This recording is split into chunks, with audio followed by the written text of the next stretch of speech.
فنكمل في فكرة ايه بقى اهم حاجة الاسلوب. فاسلوبه ربنا سبحانه وتعالى المنفر ده ربنا هيحاسبه عليه، تمام كده؟ متفقين. طيب هل ربنا سبحانه وتعالى هيجي بقى يوم القيامة يقول لي تعالي هنا يا نجاة انتي ما عملتيش الحاجة الفلانية دي، والله يا رب كان اسلوب فلان زي الزفت بصراحة فعشان كده ما عملتيش، طب يا حبيبتي يلا خشي الجنة؟ لا، ربنا مش هيعمل كده سبحانه وتعالى جل جلاله. لكن ربنا هيقول يعني ربنا هيحاسبك انت ما سمعتش كلامي ليه.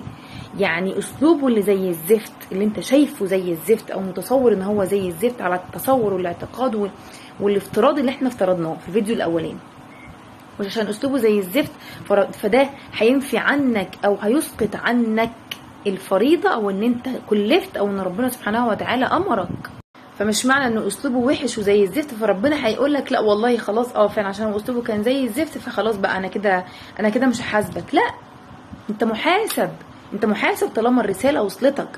اسلوبه اللي زي الزفت قلنا لنفسه، والرسالة اللي وصلها او اللي قالها انه طالما كلام ربنا سبحانه وتعالى وامر سيدنا النبي صلى الله عليه وسلم يبقى نقول ايه؟ سمعنا واطعنا.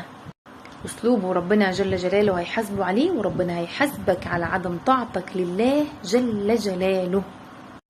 فدي اول حيلة من الحيل النفسية ومداخل الشيطان اللي بيضحك عليك بيها علشان يخليك زي ما انت، لان هو مش عايزك تدخل الجنة، لان هو عايزك تدخل النار معاه، اصلا مش هيخشها لوحده. وبالتالي خليك مركز ومصحصح. ودي اول نقطة. النقطة اللي بعدها واللي بعدها هفرد ليها فيديوهين لوحدهم علشان ما اطولش عليكم.